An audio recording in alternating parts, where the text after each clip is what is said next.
Hey everybody, I'm Eevee, and I'm here with all of my Eeveelution pals, from Leafeon all the way down to Glaceon. I have gathered everybody here for a special occasion. They can't hear me right now because they're watching something else. But I'm inviting them all to a sleepover, and boy, are we gonna have fun. Alright, let's go break the news to them.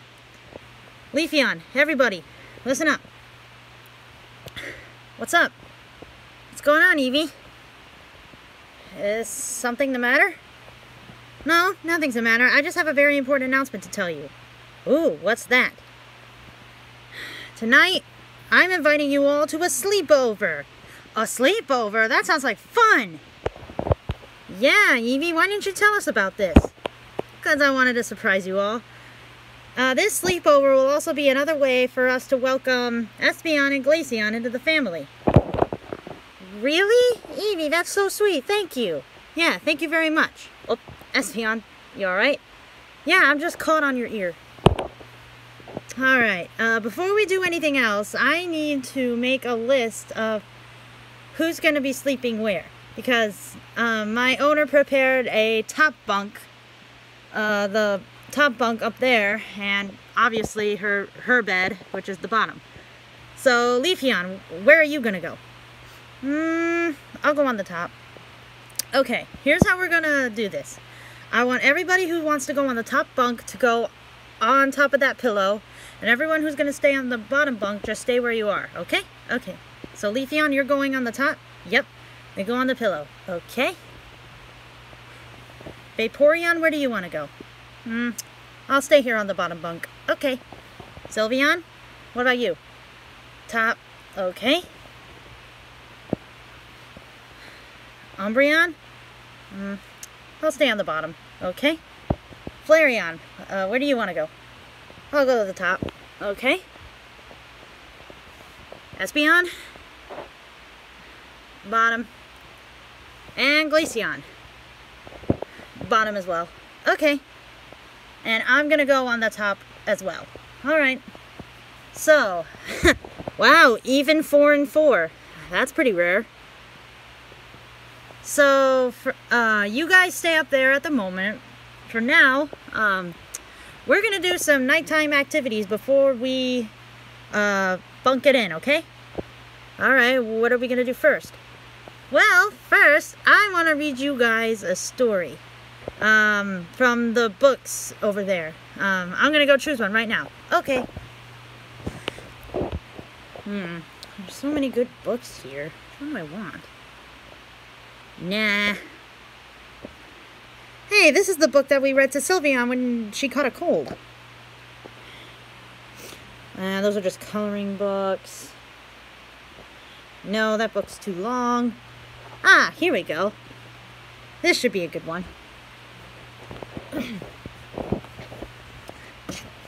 Alright guys, I found a book. Alright, what's the name of the book? The Magic School Bus, Inside the Human Body. Ooh, this should be interesting. Yeah, I can't wait. Hey, Leafeon, Sylveon, Flareon, can you guys see from up there? Yeah, we can see. Okay, then I will go ahead and read this book to you guys. Alright. Let me get it centered here.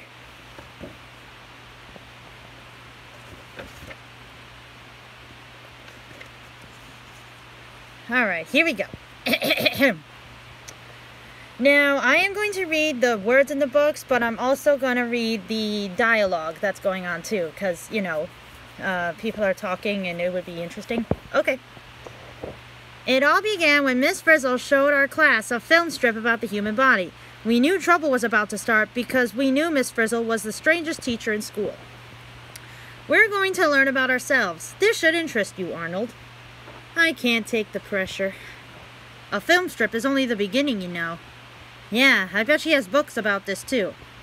When's recess? Everybody looks bored already. And look at that duck there. That's kind of funny. Yeah. All right, next page. Oh, and there's also little papers that the children wrote themselves. I'll read those too. All right. The very next day, the Frizz made us do an experiment on our own bodies. Your Body is Made of Cells by Rachel. Your body seems to be all one piece, but it is actually made of trillions of tiny pieces called cells. My body is made of trillions of cells. So is mine. Oh, the experiment for us to see our own cells. Let's take a look. Gently scrape the inside of cheek with toothpick. That sounds mighty dangerous. Sounds like it could hurt too. Stir end of toothpick in drop of water on a slide. Add a drop of iodine solution to color the cells. Look at slide under the microscope and see them. Huh. Check that out. That's pretty cool. Alright, next page.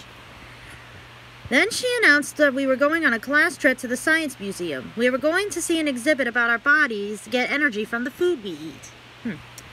Your cells need energy to help you grow, move, talk, think, and play. Just being in Miss Frizzle's class takes all my energy. Yeesh, Arnold. God. Different kinds of cells have different jobs. By Gregory? Yeah, Gregory, I think. Lung cells help you breathe. Muscle cells help you move. Brain cells help you think.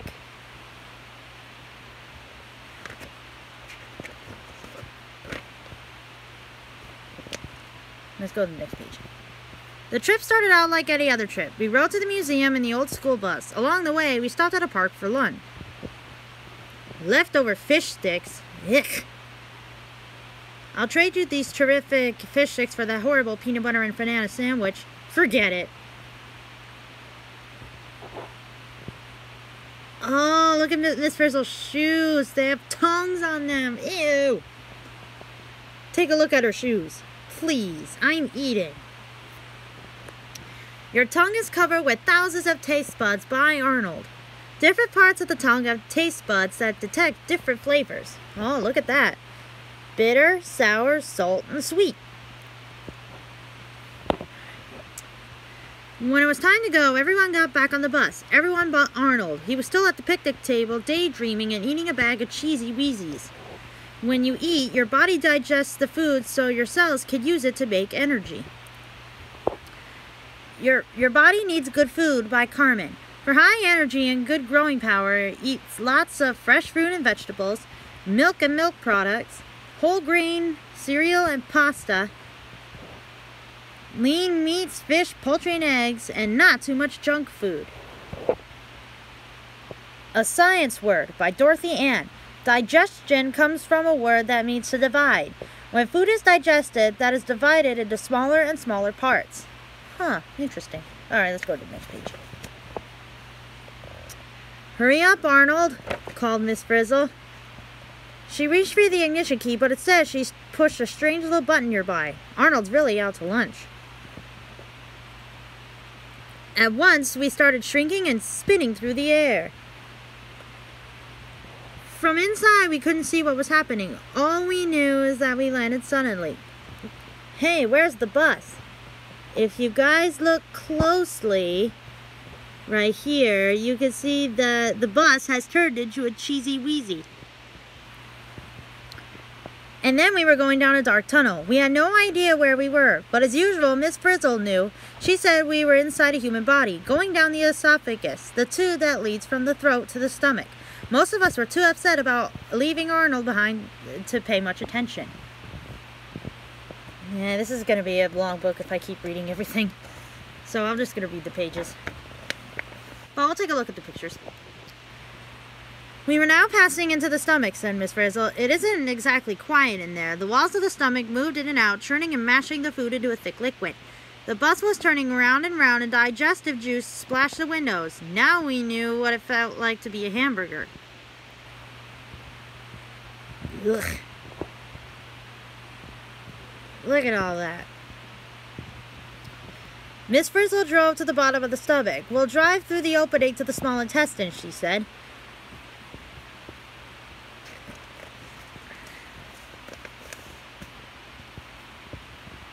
The small intestine was a coiled-up hollow tube. The inner walls of the tube were covered with tiny fingers called villi, or villa. In the villa are tiny blood vessels. Food molecules are taken into these blood vessels. Once the food is in the blood, it can travel all over the body. We felt ourselves getting even smaller, and Miss Frizzle started driving into one of the villi. She was going straight into a blood vessel.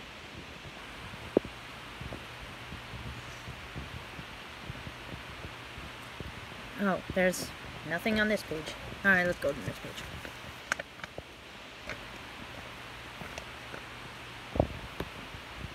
Now we were in the blood, but it did not look red. Blood is not just a red liquid, explained Miss Frizzle.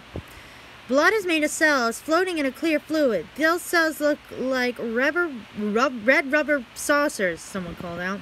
Those are red blood cells, Miss Frizzle said. Red blood cells carry oxygen from the lungs to all the cells of the body. Here and there, a white blood cell was destroying disease germs. White blood cells are like soldiers protecting your body from enemies, said Miss Frizzle.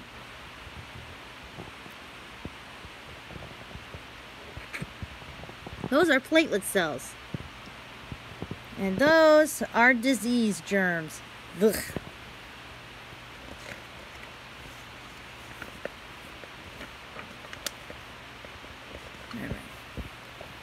Looking back, we saw a white blood cell chasing the bus. We'll be safer with the red blood cells, kids, said Miss Frizzle. She reached for the handle that controlled the bus's doors. Don't do it, we cried. But when did Miss Frizzle ever listen? The doors of the bus flew open. That white blood cell must think the school bus is a germ. Yep. We were swept out of the bus and onto the bloodstream. Everybody hitch a ride, called the Frizz. Each kid grabbed a red blood cell as it went by. Our last glimpse of the bus was when it went into another blood vessel with a white blood cell right behind it. Meanwhile,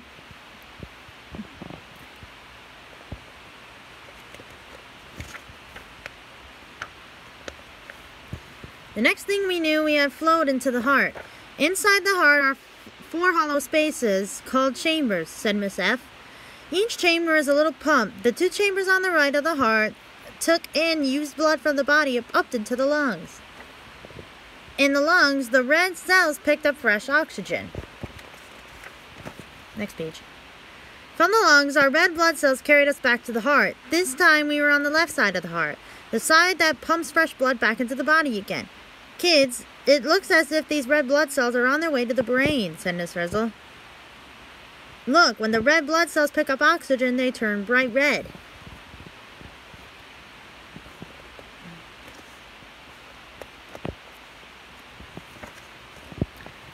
When we reached the brain, we let go of our red blood cells and squeezed out of the blood vessel. It was hard to believe that this wrinkled gray blob was the control center of the body. Alright, we'll read one. Your brain is always working by Alex. Even when you're sleeping, your brain controls your heartbeat, breathing, and other body functions.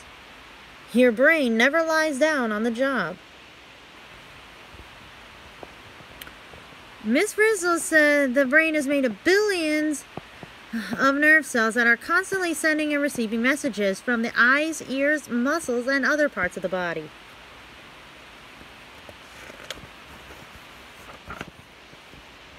We left the head by climbing down the bones of the spine. Inside the bones was the spinal cord, a thick bundle of nerve cells stretching from the brain. Smaller bundles of nerve cells branched out from each side of the spinal cord that carry the nerve messages to all parts of the body. We followed some nerves that went into the leg muscles. The leg muscles, we were working hard. They needed a lot of energy. They used up a lot of food and oxygen from the blood. The heart was beating faster to carry fresh blood to the muscle cells. Yeah, look at that big muscle. Holy cow. Children, we are sliding on a muscle. From here, we'll return to the bloodstream.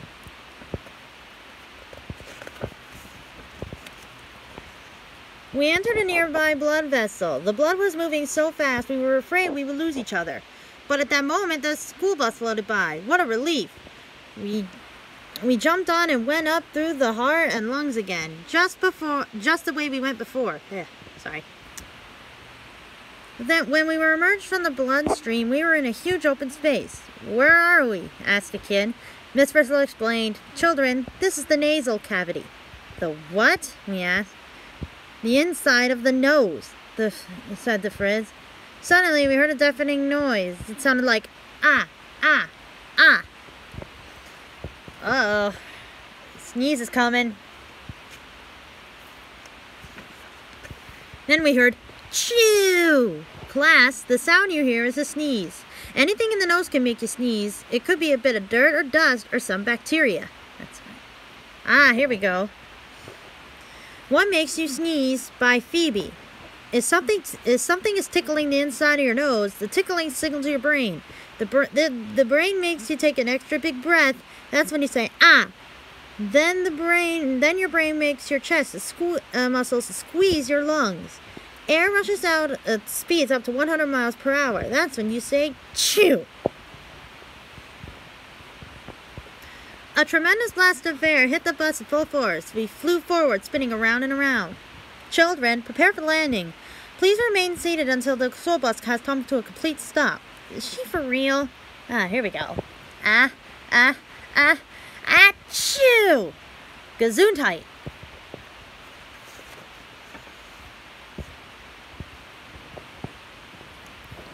We're back. Look, there's Arnold. We were going so fast we couldn't see anything, but we could tell we were getting bigger. Then thud, we landed. There we were, back at the school, and there was Arnold in the school parking lot blowing his nose. Arnold, we said, the trip was amazing. You should have been there. Where were you? We're almost done, guys. Back in the classroom, it was business as usual. Miss Frizzle made us draw a chart of the human body for the bulletin board. Wow. Check it out.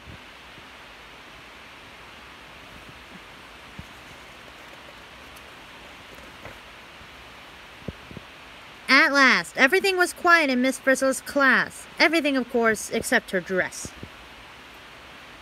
What a trip. I'd like to go to the lungs again. I'd rather go to Hawaii. Hey! She must buy her clothes in outer space. Don't give her any ideas.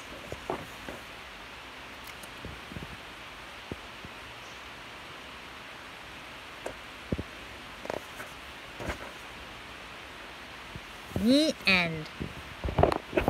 So, what'd you guys think of the book? Very, very interesting. Yeah, it was interesting.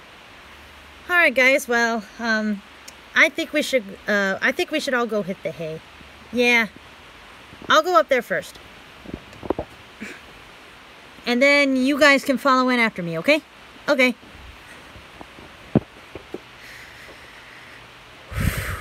Here I go.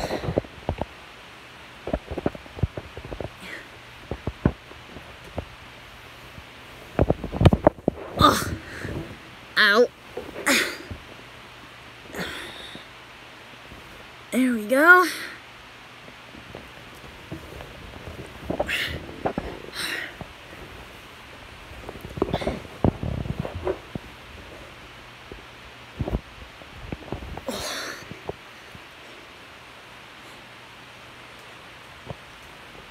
Come on, Leafeon. Okay. Actually, you know what? I'll just do this. Leafeon, how'd you do that? It's something called levitation, Eevee. You'll learn it sooner or later. Whee! Oh. Well, that was kind of a silly landing. See you guys in the morning. Yep, see ya. Whee! Ah. That's better. Alright, guys. Let's all tuck in for the night, too. Yeah, might as well. Alright. Hey, Vaporeon, you might as well lay there because you look comfy already. Yeah. I'll close off the episode, okay? Okay. Alright, guys. Well, I know that was a shorter episode than what we planned for, but it is pretty late, and the sleepover was pretty fun when we read that book. But we will have another sleepover in the future that will be longer. But anyway, I will see you guys in the next Eevee and Friends episode. See you later. Alright guys, well that's the end of that Eevee and Friends episode, like Glaceon said. I know that was a little shorter than what I planned on, but I just got a notification on my phone saying that my battery is low, so I kind of have to call it quits. But anyway, thank you guys so much for watching, and I will see you guys in the next episode. Bye!